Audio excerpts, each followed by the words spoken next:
In this video, we study what is path-goal leadership theory. The independent variables of path-goal theory are the leader's behavior, and thus the path-goal theory assumes that people that whom we call as the leaders, they are flexible in that they can change their behavior or style depending upon the situation. This coincides with the research that while nature is what we get from our genes which are present in the chromosomes in our body.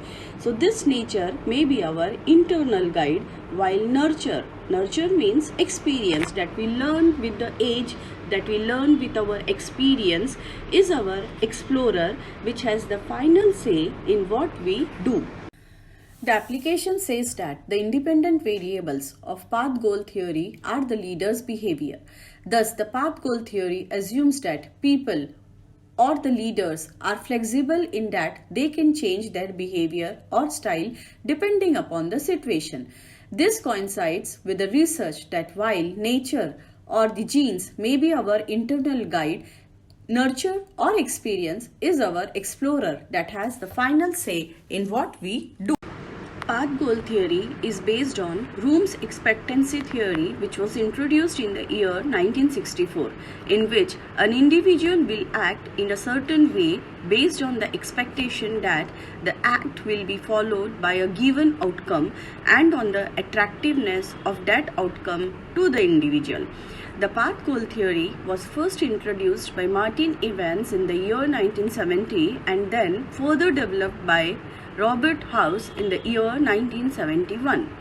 The path-goal model is a theory based on specifying a leader's style or behavior that best fits the employee and work environment in order to achieve a goal. Now, what is this goal? The goal is to increase your employees' motivation, empowerment, and satisfaction so that they become productive members of the organization. The path-goal theory can best be thought of as a process in which leaders select specific behaviors that are best suited to the employees' needs and the working environment so that they may best guide the employees through their path in the obtainment of the daily work activities or goals. The independent variables of path-goal leader theory are the leader's behavior. Path-goal theory is based on Room's expectancy theory, which was established in the year 1964, in which an individual will act in a certain way based on the expectation that the act will be followed by a given outcome and on the attractiveness of that outcome to the individual. The path-goal theory was first introduced by Martin Evans in the year 1970 and then it was further developed by Robert House in the year 1971. The path-goal model is a theory based on specifying a leader's style or behavior that best fits the employee and work environment in order to achieve a goal. The goal is to increase your employees' motivation, empowerment, and satisfaction so that they become productive members of the organization. The path-goal theory can best be thought of as a process in which leaders select specific behaviors that are best suited to the employee's needs and the working environment so that they may best guide the employees through their path in the obtainment of their daily work activities or goals. The independent variables of path-goal theory are leaders' behavior. Now, according to the path-goal theory, what is the role of a leader? So, based on the path-goal theory, the leaders are responsible for motivating, supporting, and inspiring their subordinates so that they are able to improve their performance and become more productive in the workplace. Here are the three key areas that a leader should focus on. First is the goal achievement, which means giving your employees the support and guidance that they need to achieve their performance goals. In some instances, you must also help them to identify their goals and objectives. Second is overcoming challenges. So this means providing the employees with the tools and resources they require to overcome the challenges and resolve work-related problems that may be hindering their successes. Third is the offering incentives. Offering your subordinates rewards, praise, and other incentives that drives them to succeed and achieve their true potential. Now, what is the role of a leader? Based on the path goal theory, leaders are responsible for motivating, supporting, and inspiring their subordinates so that they are able to improve their performance and become more productive in the workplace.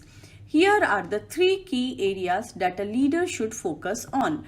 First is the goal achievement. Giving your employees the support and guidance they need to achieve their performance goals. In some instances, you might also help them to identify their goals and objectives. Next is overcoming challenges, which means that providing employees with the tools and resources that they require to overcome challenges and resolve work-related problems that may be hindering their success. The next is offering incentives.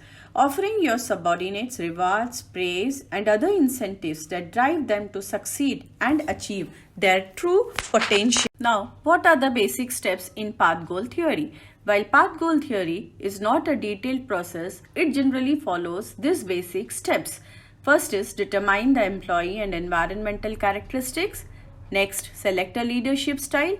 And third, focus on motivational factors that will help the employee succeed. This slide points out the employee characteristics. Employees interpret their leader's behavior based on their needs, such as the degree of structure they need, affiliation, perceived level of ability, and the desire for control.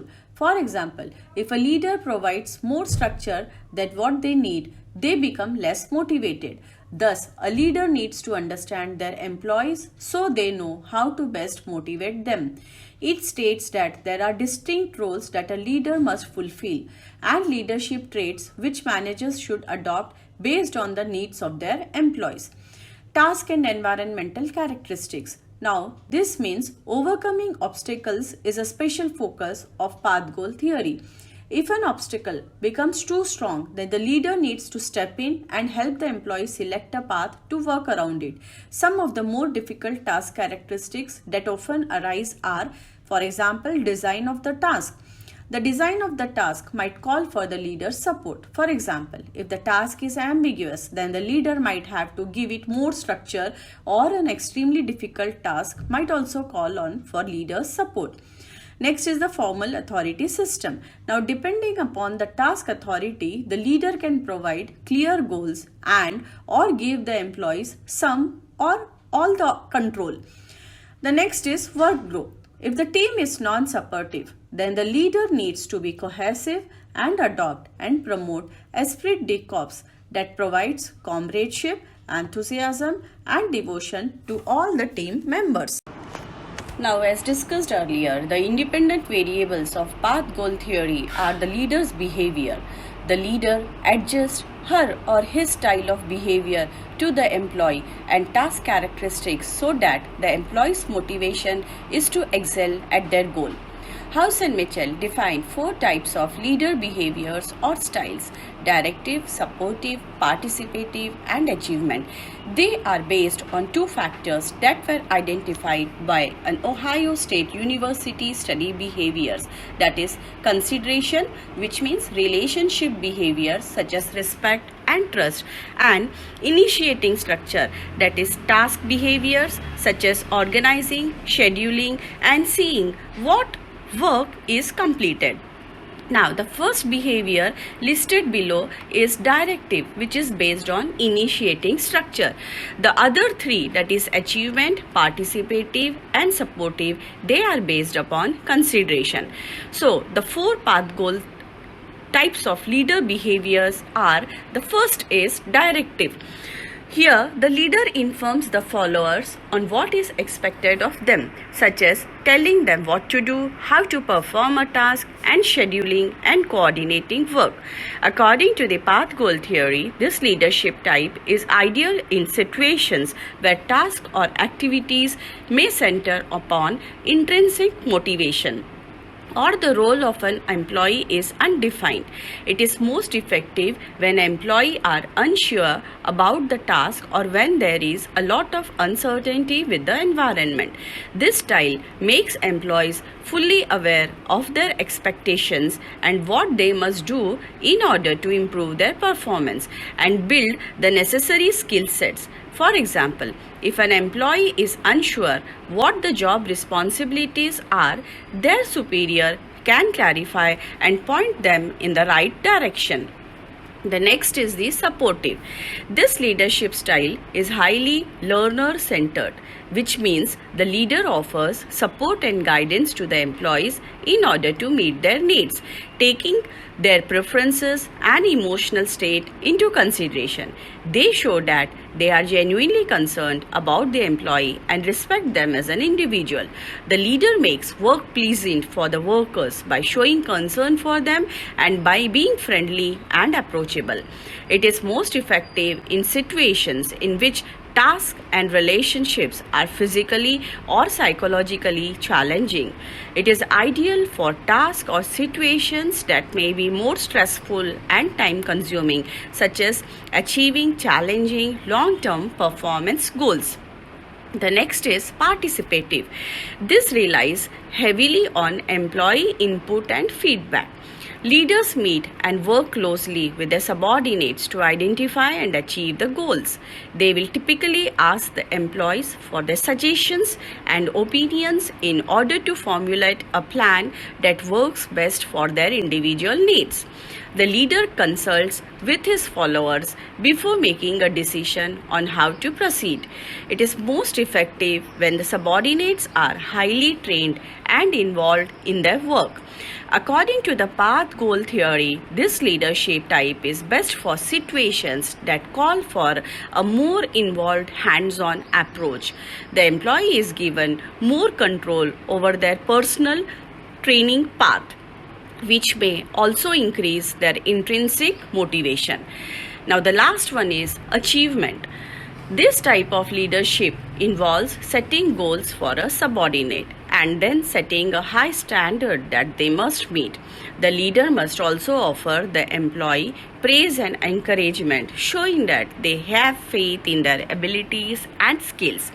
The leader sets challenging goals for his or her followers, expects them to perform at their highest level, and shows confidence in their ability to meet this expectation.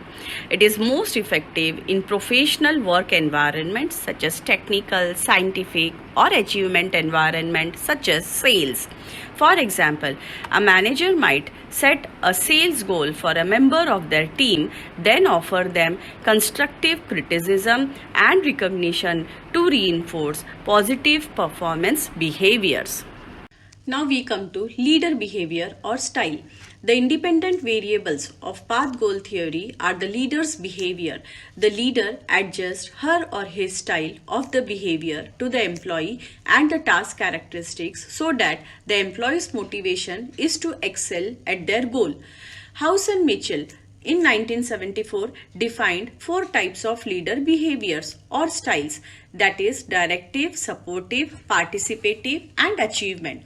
They are based on 2 factors that were identified by an Ohio State University study behaviors, that is consideration, relationship behaviors such as respect and trust, and initiating structure, that is task behaviors such as organizing, scheduling and seeing that the work is completed. The first behavior listed below, that is directive, it is based on initiating structure, and the other 3, that is achievement, participative and supportive, these are based upon consideration. The 4 path goal types of leader behaviors are, in that first we see directive. Directive, the leader informs the followers on what is expected of them, such as telling them what to do. how to perform a task, and scheduling and coordinating work. According to the path goal theory, this leadership type is ideal in situations when tasks or activities may center on intrinsic motivation or the role of the employee is undefined. It is most effective when people are unsure about the task or when there is lot of uncertainty within the environment. This style makes employees fully aware of their expectations and what they must do in order to improve their performance and build the necessary skill sets. For example, if an employee is unsure what their job responsibilities are, their superior can clarify and point them in the right direction. The next is supportive. This leadership style is highly learner-centered. The leader offers support and guidance to the employees in order to meet their needs, taking their preferences and emotional state into consideration. They show that they are genuinely concerned about the employee and respect them as an individual. The leader makes work pleasant for the workers by showing concern for them and by being friendly and approachable. It is the most effective in situations in which task and relationship are physically or psychologically challenging. It is ideal for tasks or situations that might be more stressful and time consuming, such as achieving challenging long-term performance goals. The next is participative. This relies heavily on employee input and feedback. Leaders meet and work closely with their subordinates to identify and achieve goals. They will typically ask employees for their suggestions and opinions in order to formulate a plan that works best for their individual needs. The leader consults with his followers before making a decision on how to proceed.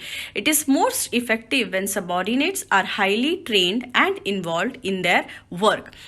According to path goal theory, this leadership type is best for situations that can call for more involved hands-on approach. The last is the achievement. This leadership type involves setting goals for a subordinate, then setting a high standard that they can meet. The leader must also offer the employee praise and encouragement, showing that they have faith in their abilities and skills. The leader sets challenging goals for her followers, expects them to perform at their highest level, and shows confidence in their ability to meet this expectation. It is most effective in professional work environments such as technical, scientific, or achievement-oriented environments such as sales. Now, the leadership variables. According to the path goal theory, there are certain variables that can help you determine which leadership type is best. Essentially, you must adjust your leadership style on a case-by-case basis to ensure that your employees get the most out of it. Here are the two key variables that can have a direct impact upon the success of your strategy. First is the employee traits. Likewise, certain subordinates may welcome the support of their managers, while others may be more resistant. This is due to the fact that each employee has their own traits and behavioral characteristics. Their needs, goals, locus of control, experience level, and job satisfaction are all examples of traits that you should consider. In fact, by carefully analyzing the characteristics of your employees, you may be able to select your style that is more effective. The next is environment.